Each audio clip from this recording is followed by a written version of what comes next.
Okay, we're gonna search what is the most expensive book. Oh. Help! A $3 million comic book? This is starting to feel irresponsible. I have this theory that all books with rabbits on the cover, I am gonna give 5 stars. Oh my gosh, I just had the best idea! I've recently signed up for this website called GeoGuessr, and it's like my favorite thing. I love the cover of this one. I think it has a mushroom. I love mushrooms. Ooh, the one right next to it, How to Pronounce Knife. That is an intense title, and that makes me want it. Ooh, what is that? Who's that man? You can decide which one is more interesting. The books that I bought like this, or the books that I bought like that. I don't know what's so pretty.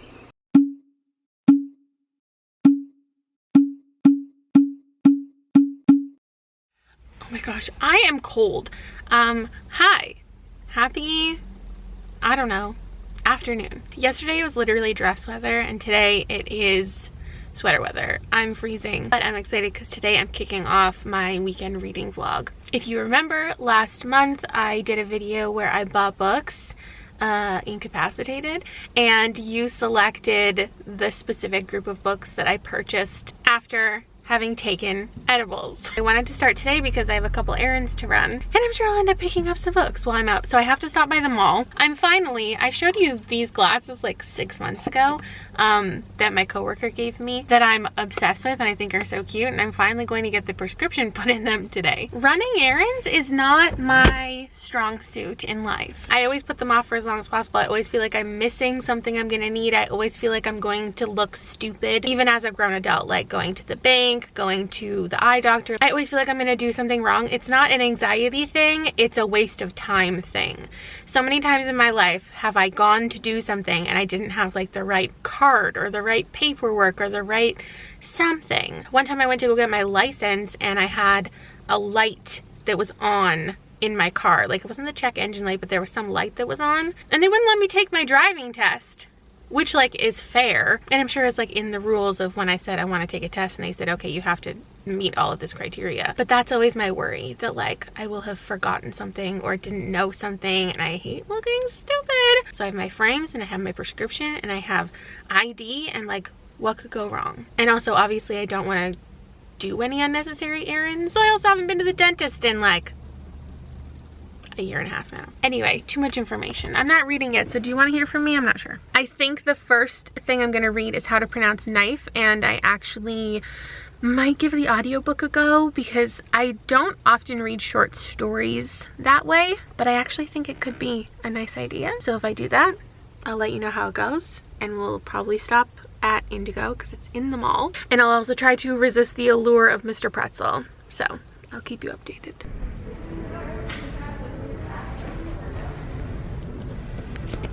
Oh gosh. Okay, well, I was successful at everything, including avoiding Mr. Pretzel, but only because I just got an email notification that my order from Dankmart has been delivered. I'll explain more when I get home. I picked up House of Hollow, which I'm very excited about, and then got reminded about A Taste of Love, which I seem to have forgotten about. I think I had it in my, I don't know if it was my like most anticipated or it was in some kind of beginning of the year list. Maybe it was like recently announced, and it sounded really fun. It's about like a bakery like competition. I'll tell you more about it later. Maybe in my haul, which is probably the next video I'm posting after this. I'm not sure. Okay, I just got home. I changed and I got my Dankmart box, and I feel really terrible. I don't know if it's because I just ate something that I shouldn't have, but like I feel really nauseous. I basically got an ad for this place. I think it's in Vancouver actually, called Dankmart, and they have like different foods. I think they're like just a little more unique than what you would buy at the corner store. Never in my life have I ordered food off of the internet, so I don't know if this was a bad idea. But there's these ones that are Cheetos. I don't want to judge any snacks that other people enjoy. Those were awful. I only had one. Each of us, we all each tried one, and it's either that or these baguette they sounded interesting, okay? Baguette sun chips, and then literally one of these, which is the only like good thing that I discovered here. These, incredible. And now I feel very terrible. Anyway, now that I'm home, I can show you the 3 books that I will be reading for this vlog. So we're starting with How to Pronounce Knife. I don't know how to pronounce this author's name. I will look it up. And it's a collection of stories, I think, all set in Laos or following people from Laos as they live other places. No, I definitely know it's also in other places because the first story in here was the title story, and it's like 5 pages of a character learning the pronunciation of knife. But it's obviously more than that. So I'm going to continue reading that today, tomorrow. And for once, I'm actually going to keep track of everything that I rate every individual story so I can tell you at the end. I always plan to do that and then I forget. Next we have A History of My Brief Body by Billy Ray Belcourt. I picked this because there's a mushroom on the cover. I picked this because there's a knife on the cover if you haven't watched the video. Oh, and I picked this one because there's a rabbit on the cover. So the last one is Mrs. Death, Mrs. Death by Selena Godin, and this is the longest one I have, but it's also a mix of prose, so I think all of these will be pretty quick reads, and I feel good about a weekend reading vlog and accomplishing all of these. My battery light's flashing me now, so I gotta go, but I'll update you. I will. Hold me to it. Hi. What are you doing? Playing my video game. And? Watching you. And TikTok. Why is my face so big? It's literally life size. It is Saturday. I have lights on my face. I have a long list of things that I need to do today. Today is a get shit done day. I feel like I haven't vlogged in a while. I don't really remember my last couple vlogs, to be honest. My life is a whirlwind, but I feel like the last couple I did had like a purpose to them, and it wasn't just a hang out with me and read kind of vlog. Maybe I'm wrong. So I'm excited to just talk to you about what I'm up to and, I don't know, list all the things that I'm doing today. How boring is that? Today, of course, I'm taking pictures of bookmarks pretty much every weekend. I want to see if there's anything cute and new I can show you. Ooh, this one's a little bee and a little fairy. So I also have to do a couple things for my day job. Look how cute. I definitely need to clean today. The boys are out doing some errands, and I think what I'll do is I'll listen to the audiobook of some of this. I think I'm 4 stories in right now. I always like to listen to an audiobook while I take the book charm pictures, and then also while I'm cleaning, because my house is falling apart. I have to make some final decisions for the book club, but I've probably already posted. This timing is weird because like I have started filming like 3 different things, and I have to wrap them all up in various clips that I need to take like all today, and I think I'll probably push this vlog to later in the month. I also need to sit down and like brainstorm and plan for a couple different videos and take some Instagram pictures. I have some big goals today, including editing some videos. Oh wow, okay. Just more and more keeps piling on in my brain. But I've been really good about keeping one day of the weekend like getting everything done, and then the other day just like hanging out as a family, like doing whatever, just relaxing. I think Rob's picking up a new volleyball today, so we'll probably go to the park and do that. Yeah, I've been good at balance. I've also been trying to find more of a balance with like social media. So I'm actually like halfway through a week off from Twitter right now. I have a different relationship with each social media platform, and I find value in all of them, and like as a social media manager I respect all the things that social media can do, but I think we all go through moments where you're like, okay, I am spending too much time like scrolling endlessly. So I think setting like screen time, what's it called, like restrictions on yourself as far as like time is really important for a lot of people, and I've never really felt like I have needed to do that. But I'm trying to find a balance between like going on Twitter and like being informed about things, but not spending like an hour scrolling. So right now I'm on a complete hiatus, and then I will slowly try to figure out my own healthy balance with that. I've probably been spending too much time on TikTok, which isn't great, but TikTok is like the one place that I don't do bookish things. Like I don't watch bookish things, I don't engage with bookish things, and it's kind of a nice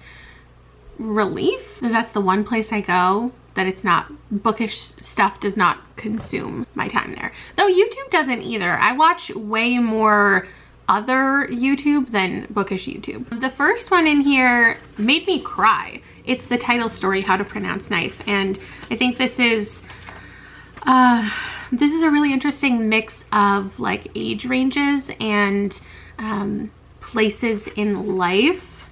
Let me see how she describes it in here. The audiobook pronunciation was Suvankam Tamavagza, I think. Watchful children, wounded men, and restless women caught between cultures, languages, and values.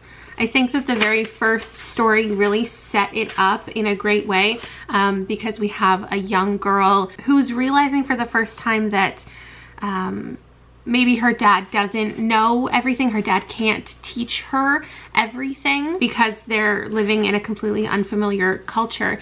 And she goes through what I'm sure is that common feeling of not understanding something at school, but not knowing how to like explain to your teacher that you don't know something, and not feeling comfortable talking to your parents that you don't know something. It was just a really great opener. The next one is called Paris.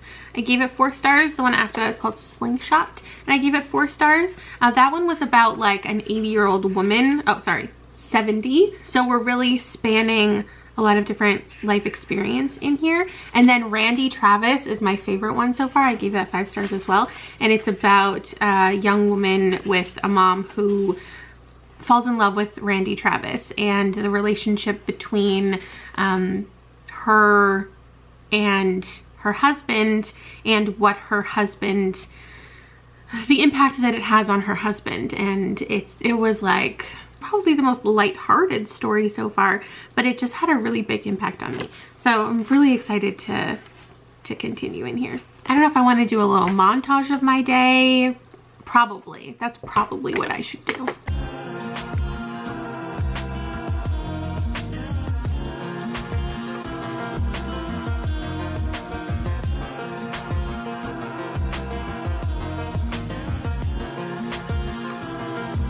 The boys are home now, so if you hear other people in the background, that's what's happening. I got a lot accomplished in the last couple hours, feeling really good about my productivity, and I listened to quite a few different stories. So Manny Petty, there's 2, I don't know if I told you, there's 2 different narrators, which is awesome, because some are from the perspective of men, some of them are women. Manny Petty was one of the former. I gave it 5 stars. The next one, Chickachee, 5 stars as well. The Universe Would Be So Cruel was 4 stars, and then Edge of the World was 5 stars, and I think there's one more with a bus driver. The school bus driver was also 5 stars. I'm really enjoying this whole collection. It's one of my favorite collections I think I've ever read by one singular author. We've heard about like Halloween and soap operas, working at salons, like a lot of just different experiences, and the impact that these like new cultural activities or learning about how to exist in this world has impacted people and impacts the people around all of the main characters. And it's just really, it's really well written and really interesting so far. I finished How to Pronounce Knife and I loved it so much. There are definitely some stories in here that I gave 4 stars. So like, I want to give an average rating like I always do with short story collections and make it like a 4.37 when I actually do the math, but I'm giving it 5 stars. This is one of my like I said, favorite short story collections. It's so impressive how like even within each story I felt like there were multiple stories. 2 of my very favorites were at the end. One of them is called A Far Distant Thing, and within that the story is like 3 paragraphs long, but each paragraph is like a different story from this girl's life. One where her and her friend are approached by this like creepy man, and then she talks about her and her friend in the forest, and then she like flashes, I don't even know, 10 years in the future and references something that brings like it all together, and there's a purpose behind the story. But I just got such a good idea of who that character was, and in such a short time, and in 3 different like vignettes, like very impressive. I don't know. And then the last one was called Picking Worms, and that one was like kind of devastating. All of these stories are so complex. They are about the joys that these people feel, but more so the disappointments. There are these moments of acceptance and perseverance, but there's also a lot of moments of like people just not accepting people from a different country or people who speak a different language. It's really disheartening to read and really honest. At the end, I think I'm going to try to pair up some books that I think would be cool to read together. Maybe there should be a whole video like book pairings. I'm sure other people have done that. So this is Mrs. Death by Selena Godin. This was the one I think I and everyone was most excited for me to get into, just because I read the synopsis in that video and the idea sounded so interesting.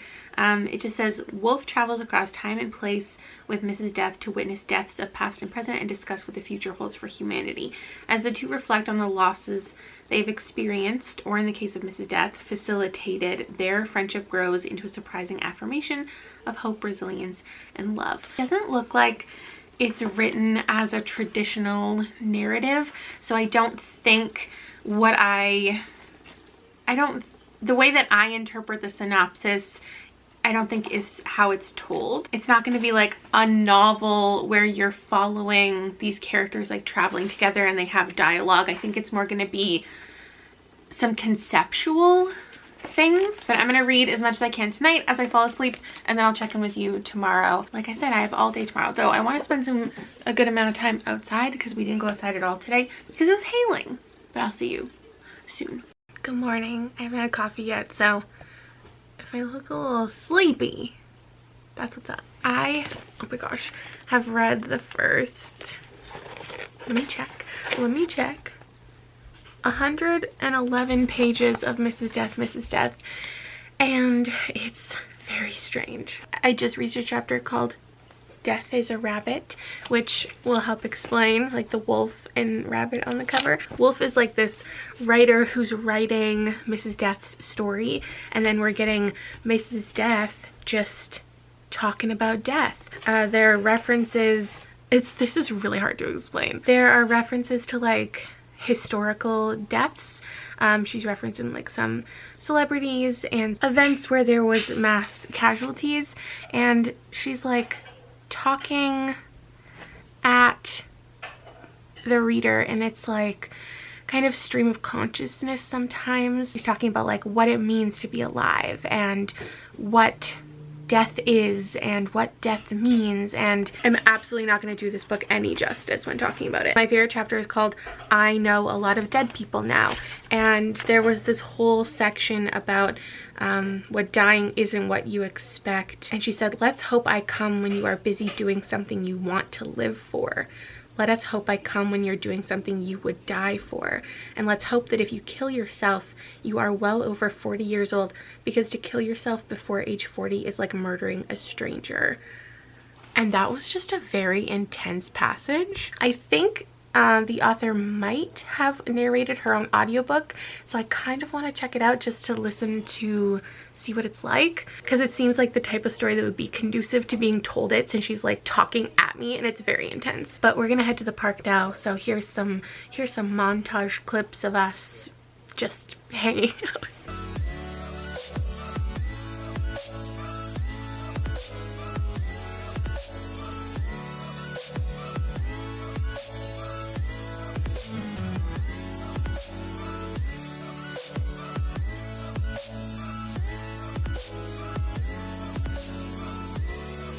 Hello, we're home. I have no reading update. I'm very tired. Also, I have a swollen whatever this part of your hand is called, because of too much volleyball bumping. So I don't know how much more reading I'm gonna get done today. I wanted to finish this today. Didn't I want to finish all 3 by the end of the day? Who knows? I'm also editing a video that's supposed to go up today. So this is honestly really quick to get through, and I just remembered I was going to check out the audiobook. So let me do that and report back. Okay, I've been on a journey with this book. I've also been on a journey with my hair. I've also been on a journey with my bruised wrists because I have bad form. I know where I'm supposed to hit the volleyball and it just wasn't happening for me, okay? Don't judge me. So, fun little tidbit. The author does narrate the audiobook. However, the audiobook is only available on Audible and I don't have an Audible subscription. But the fun tidbit is that I'm an idiot.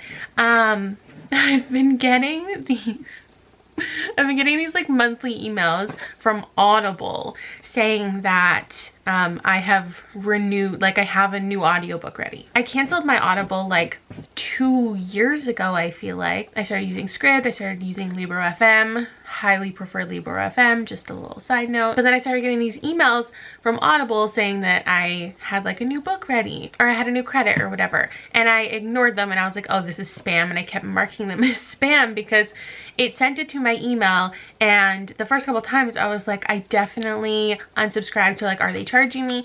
I checked my bank, I wasn't being charged. I signed into Audible with the email that they sent the email to, and there was no credit history. It didn't have an account. So like, I knew it was shut down, I knew it was spam. But then today I have this memory and I was like, I feel like I signed up for like 1 month of American Audible because there was a book that wasn't available for Canadian Audible, and I meant to just like sign up, get the free book, and then get out. And that was like a year ago. Since the emails started coming in, I completely like blocked that from my memory. So I don't actually still know where that money has come out of, where I've been paying for it through. But yeah, I've been paying for American Audible. So I had like 10 credits. And every time they emailed me, it kept like adding up in credits. It kept being like, you have 7 credits, you have 8 credits. And I was like, no, I don't. Like, I'm literally like looking at the email address, logging into the email address. It's not there. Like, it's not real. But I'm just like so stupid. So I used all of my credits today. And now I just need to figure out if I have to listen to them all before I can cancel, or if I can cancel now and still have them. But I got the audiobooks for Mrs. Death, Mrs. Death. I got the audiobook for The Minders. I got the audiobook for Honey Girl. I got the audiobook for a couple different videos that I can't talk about. I got Project Hail Mary, which I'm really excited about. And I also grabbed the one for The Echo Wife, even though it's such a short book, like I just want to listen to it for some reason. And I'm really enjoying the audiobook, and it's nice to read along with my listening. It's nice to read along whilst I listen, because there are some parts that like are interesting that if I was just reading with my eyes, I feel like it gets a little skimmy for me, but listening to it actually gives the book this like unsettling vibe, which is interesting. Mrs. Death is constantly talking about death and time and life, and I'll read you some of the page. I could just have her read it to you, but I'm going to read it instead. Life forgets time has a relationship with death, but how would life be life if she spent all her time with time worrying about death and the relationship of time and death? See, life is life. Why should life care that death does time and time does death? Death counts on time. Time loves a deadline, a deadline. Time loves some finality, my cold and clean finish. Life believes time is for life, that time is for the living. Life is most comfortable living in denial and refusing to believe that time and death must also have some sort of love for each other. First of all, either like that does it for you or it really doesn't, and it does it for me. It's like I'm reading Dr. Seuss, but he woke up and chose violence. I really thought that I could read all of these books this weekend, but this is definitely traveling into Monday as well. Why do I have wings? Also, why did nobody tell me I have a pimple? Good morning, friends.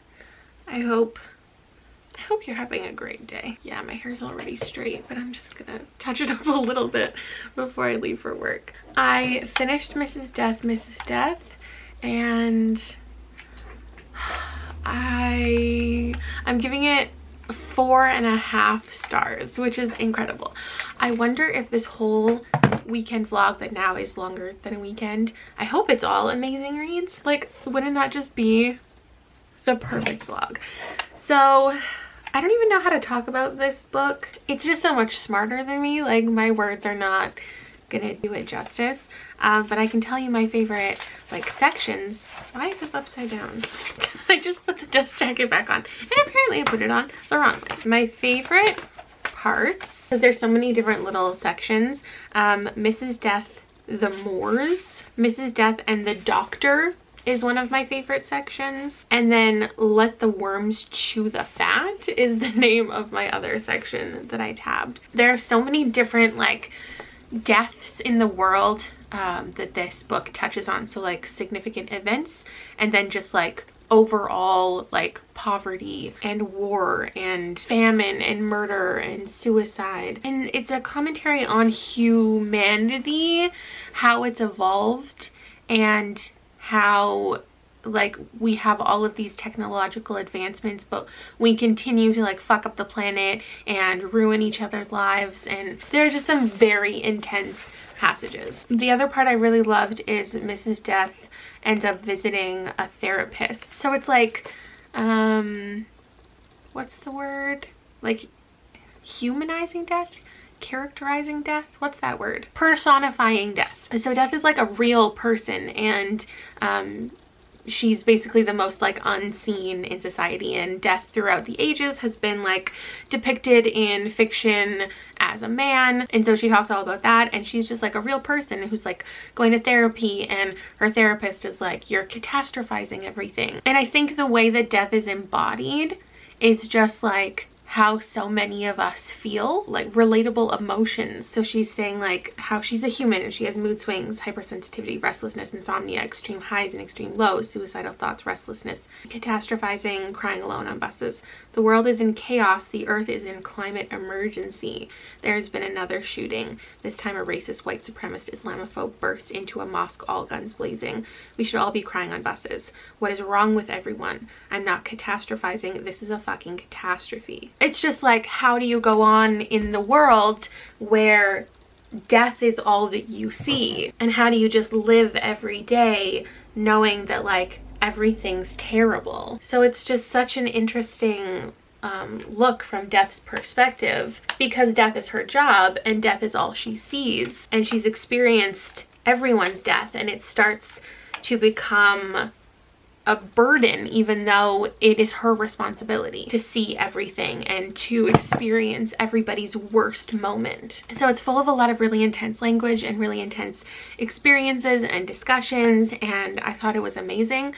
I think like Wolf's storyline, honestly, I was just hoping for a little more of an impact at the end, because there are 60 pages at the end where the book switches up a little bit, and based on the title I thought like this portion of the book is going to absolutely ruin me, and it was just as impactful as the rest, but it didn't have that like that moment that I was expecting. Death's passages were a 5 out of 5. Wolf's passages were like a 4 out of 5. Overall, I highly recommend it. I'm so glad that I picked it up. It's definitely a book I want to reread, and it's something that I'm going to be thinking about for a long time. Now lastly, we're going to read this, A History of My Brief Body by Billy Ray Belcourt. I've heard only incredible things about this. I don't think I've seen a single person who didn't love it. It's super short, so I'll check in with you later. Okay, I just stopped at 3 different Starbucks to find the brown sugar oat shaken espresso. This is all I drink now. It's a little super interesting fact about me. This is literally all I get. Like, I haven't had a chai since the first time I got this. I'm obsessed. I'm in love. Oat milk is my everything, and that's why I had to go to 3 different ones, because apparently oat milk is in very high demand, which is fine, because that just means more people, you know, are becoming socialists. I've explained it once, I'll explain it again. Oat milk, socialist. Almond milk, socially liberal, fiscally conservative. Coconut milk, doesn't pay attention to politics. Soy milk, communist. Anybody who drinks real milk, Republican. And that's just how it goes. It's the truth. And if you don't believe me, go fact check it. I don't care. It's true. So I'm just hanging out in the vehicle. I got a little bit, actually, a good chunk into this. I really didn't even know what to expect going in. Like, I know I've read the blurb, but it's not in it at all. Let's read a blurb. Billy Ray breaks apart the reflection of a life into the specificity of moments, both his own and our collective experience, and beads them into his simultaneously sharp and lush writing. Oh, that's from Sherry DeMoline. I love her writing. This book presents us with a shock of recognition and reclamation. So I loved the preface. I loved the introduction. It's about violence towards, I don't know if you would pronounce like Indian. I understand what it's meant to represent. I just don't know the pronunciation. I might check out the audiobook for a second, and I don't want to get it wrong. There's a cute photo at the beginning. This is going to be, I already know, hard to discuss as a whole, so I'm just going to pull like specific passages that I want to share. I really don't think this is something that I can sum up in my own words, nor should I. The book opens with like discussions of his childhood. He had a twin named Jessie, and I just think the discussion of that is really interesting. How there's this tie to like losing your sense of individuality when you have a twin, and I think that kind of relates to a loss of identity via oppression from oppressors. It talks a bit about the history of Canada and the brutalization of Indians at every conceivable level. The writing of this is absolutely stunning. I really liked this passage about forgiveness, forgiving your former self, the idea of not holding on to hate for choices that you've made in the past. It talks about loneliness and dysphoria and fetishization. I think the best part that I've read so far is this portion.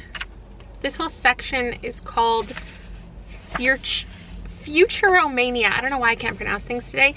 And this part starts off with, I have a phobia of the police. How could I trust he who disavowed personhood to instead be a gun? So I'm 50 pages in. I'm learning about his perspective on a lot of things, just bouncing around different portions of his life. It's not traditionally told. It feels like kind of a collection of essays, but also poetry. It's really, really strong writing, so I'm definitely appreciating it a lot. I'm gonna keep reading and I'll check in with you. Look, here's one thing I got in the mail that I want to share with you that I feel like I'm never actually going to use as intended, but I saw an ad for it on Facebook. It's called a smudgy, and it has a zipper in it. So if you ever need to go somewhere where like you just have your key or something small like chapstick, it can fit in there. I never go anywhere with less than a purse full, but I thought it was cute and I fell for the gimmick, so I thought I'd share it because I just got it in the mail. So of course I ended up really, really liking the audiobook, and I think I picked it up at the perfect time because where I left off, the next couple sections were so good and referenced like other authors that I really enjoy, like Ocean Vuong, but I am also really enjoying reading it physically, so I don't know what to do. I just feel like it was so hard finding good audiobooks, like even 3 years ago. Like you would find narrators you didn't like, and just like a reading style you didn't like, and like audiobooks that weren't even like produced properly. And I just think that's less of a thing these days. I rarely will check out an audiobook and not want to listen to the entire thing. But I am enjoying it, and I really, well, I lost my post-its, but I really want to highlight all of my favorite sections. So I think I'll still do a mix, but I'll probably read it mostly physically. I don't know how interesting this vlog is, so let me like literally check in with you every time, like every 10 pages or every time I like read something I love. Okay, the pacing of this, I don't even know if you call it pacing because it's not narrative. The choices of what story goes where, like even at the very beginning, he's, oh my gosh, I'm holding so many pages at once now. He talks about how this is just a collection of thoughts And this isn't a letter to the reader, it's a letter to his Kokum. If that's how you pronounce it. I think that's how the audiobook pronounced it. And it says, "It's likely that you might feel confused at times by my style of writing, its dexterity, its refusal of easiness, but I know that you'll sense the affection bubbling up inside each word." It does really just feel like you found a pile of like post-it notes or like notebook paper that just have like a thought. So we just went from a really explicit section about loneliness in the age of Grindr, and then in the next one, fragments from a half existence. This is my favorite, I don't even know what to call it, like my favorite segment so far. He references my favorite poem of all time that I talked about recently in a childhood favorites video. And like, I know that Elizabeth Bishop is by no means like an unknown poet, but it's still so strange to see so many things seem filled with the intent to be lost, that their loss is no disaster. I love that he is frequently referencing other poets and other artists and other writers and like pulling little segments from things that mean something to him. This is so good. He also wrote a list of titles of novels he's tried to write. I don't actually know any other history of this author. Like, I don't know if there are other books or other poetry collections or what, but I love that he's referencing like the art of writing within these pages and how much he wants to be an author and has so many stories to tell and how this is so important to him. And it's like these things are written with such heaviness, but it's also like kind of tongue-in-cheek at times. There are some very intense like lists to read. There's even some words like that are upside down. And I'm now reading a passage with my husband's name as the title.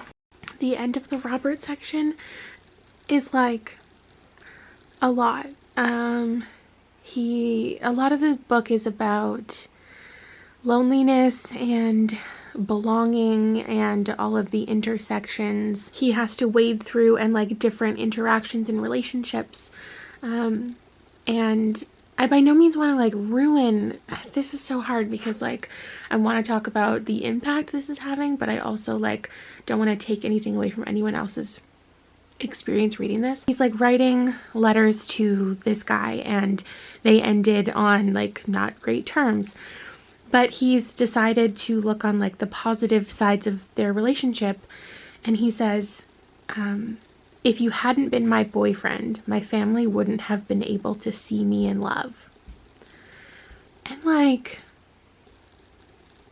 that hurts me. Like, that's so real and it's so painful. And like, what a beautiful and heartbreaking way to reflect on a relationship.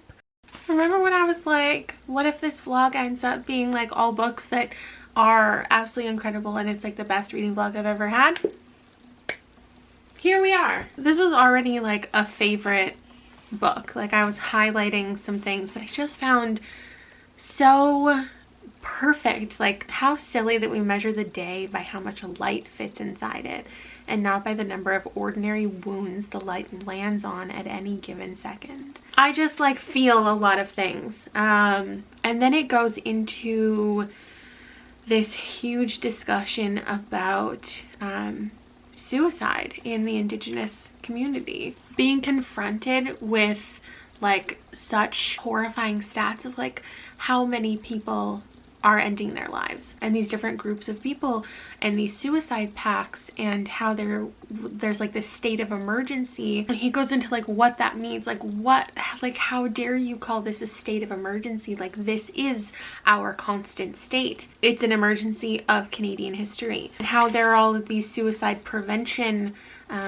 things going on, but then it says, "What I know is that it's unfair that Indians are called on to make do in a world we neither wanted nor built ourselves." And then talks about how suicide prevention can't be about keeping Indians in the world if it remains saturated by that which dulls the sensation of aliveness for those who are queer and or trans and are two-spirit, and about like transphobia and homophobia and how it affects this community, because so much of gender and sexuality has come from colonization. It's like how people are constantly looking for like band-aids to situations, but we often like aren't thinking about the root cause of things, and like we need to stop trying to like fix situations. I'd rather fix like the entire, you know, system that we created in white supremacy. Suffice to say, this is one of my favorite books, and all I know that that means for this video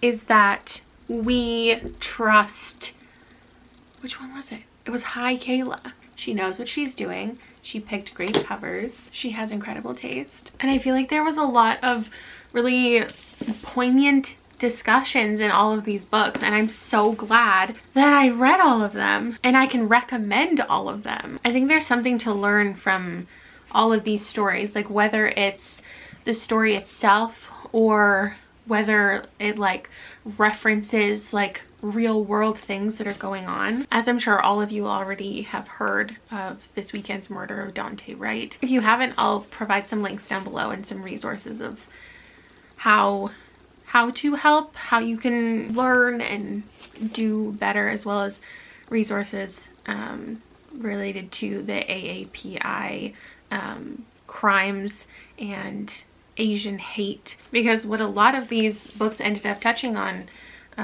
was hearing from marginalized voices, and a lot of conversations around policing and discrimination and this like power imbalance, and this fact that specific groups of people have to work so much harder to be accepted, and have to try so much harder, and have to be perfect, and don't get a second chance. And especially in like recent events, like it's just so jarring to continue to see excuses being made for people who are in the wrong and made like actively poor decisions, while other communities are literally losing their lives and don't get the benefit of the doubt or a second chance. And none of these books are even set in or by authors who are American. And I feel like a lot of the headlines that we tend to talk about are in America, but there are so many issues in so many countries and so many parts of the world. And while there was a lot of like hope and joy within these pages, like this really was a weekend of really heavy reading. So I highly recommend all of these, but you definitely have to be in the right like mindset. I don't know. I also remembered I wanted to pair some books, and it's especially because while I was reading How to Pronounce Knife, I was thinking of other short story collections from one author that I really enjoyed. So I don't know why I pulled all of them, but I think China Dog is the closest example. I think these are so similar in a lot of ways. They're both based in Canada. This one about the Chinese communities in Canada, and I feel like these have a lot of connections, and I really enjoyed both of these. So if you like one, I would recommend the other. And then I wanted to pair these two. They are both nonfiction, but they are so different. I feel like this was an incredibly varied experience. Like it was about other communities, it was about the larger Indigenous experience, it was specific stories from Billy Ray, and it was really just a great overarching experience. But I feel like if you want to understand like historical context with a lot of the things that he is speaking about, 21 Things You May Not Know About the Indian Act, I think would give you a lot of extra information. So I highly recommend reading these together. And then I couldn't stop thinking while I was reading Mrs.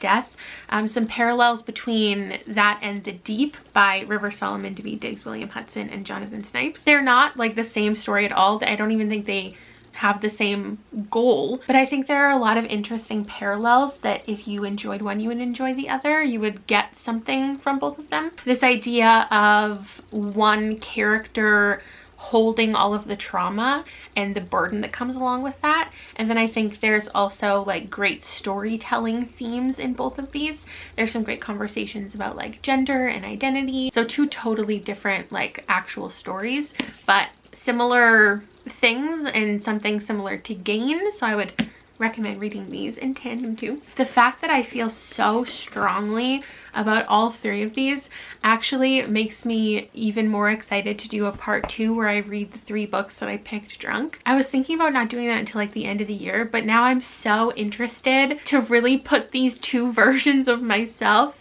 head to head. So I'm gonna try to prioritize that video, but those books are a lot longer than these ones were as well. So I don't know when I'm gonna be able to do that, but hopefully soon, because that was just, I'm so pleased. Let me know which one you're gonna pick up, because you have to pick up something from this video, like you have to. Or let me know if you've already read one and what you thought. And thanks for hanging out with me. I don't know how interesting this vlog was, but I'm not gonna think about it anymore. I'm just gonna edit it, put it up, and it's gonna be great. Okay, bye.